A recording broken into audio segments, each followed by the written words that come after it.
ladies. It's me, Heather Lee. I am here to talk to you a little bit today about stress. So we all use this word stress sort of just as this general amorphous term, oh, I'm so stressed, but do we really know what stress is?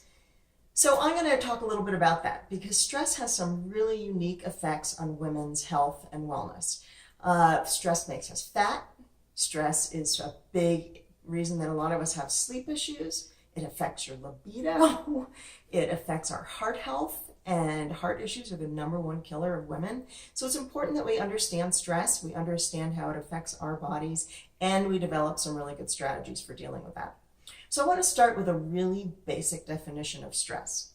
So stress, the definition of stress, is the perception of a threat to one's well-being, physical or emotional, and the physiological response to that threat. So let's break that down a little because it's really pretty fascinating. So you might have noticed the first thing I said was it's the perception of a threat. So what does that tell us? The key component of stress is based on our perception. And perception is something we have a lot of control over. You know, it's what we're defining as if something is or isn't a good or a bad, a negative, a challenge, a threat. So it's really, there's so much in how we perceive things that affects this whole physiological unfolding of the stress response. And you will notice that in that definition also, it's the perception of a threat to one's well-being, physical or emotional. So it might be fear of harm. You know, we have a stress response when we're in the car and we suddenly have to hit the brake, right? You feel that rush of adrenaline, and that's that physiological stress response. So that is actually the adrenaline shooting through our veins and all of that. And that's because we think that we could potentially be in harm's way physically. But we also have stress responses when we think we might be emotionally challenged. So we might have a stress things like anxiety, you know, worrying about things, fear of your mother-in-law coming to your house, concern about deadlines, worries about money. Those are all a form of stress because the perception is that we could be in harm's way in more of an emotional way.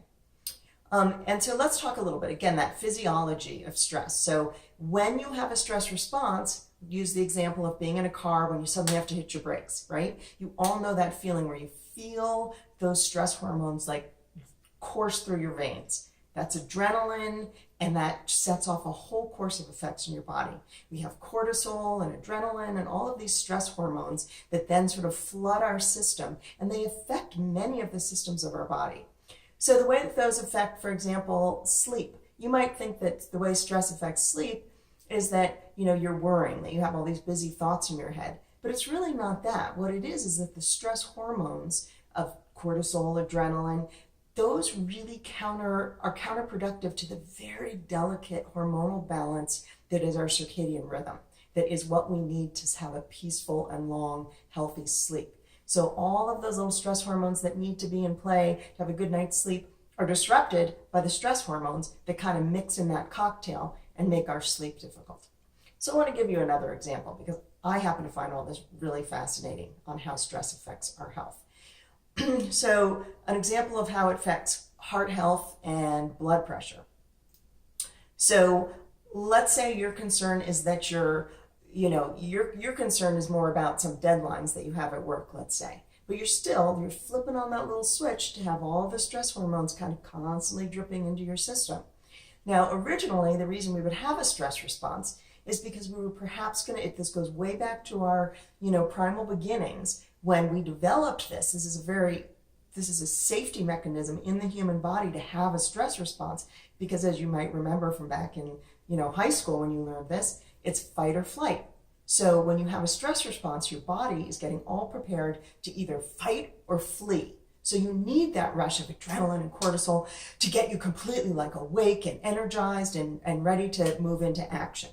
But more often than not, in this day and age, our stressors are things like the deadline or, worries about finances or, issues in a relationship. So we have those things that aren't a threat to our physical health, or, well, they are, the stress is, but we're not under physical threat of being torn limb from limb, which is when this stress response was built into the human anatomy. So what it used to do is, as I said, we've got the fight or flight. So you used to be thinking, or your body was responding, that you might have a limb torn off. So what would your body do to prepare for that? Well, your platelets get sticky. Your blood platelets start to get sticky when you're having a stress response. Your blood thickens. Why? Well, this makes a lot of sense, because if you were to get a limb torn off by a saber-toothed tiger or some such thing, it was so that your body was preparing to clot, so that you wouldn't lose as much blood. So still, when we have a stress response, our body is doing things like preparing so that we won't bleed out, that we won't bleed to death. It's getting our bodies ready to deal with a physical threat, even though our threats are not physical. So we start having these sticky platelets, but we're not having issues where we're having a limb torn off.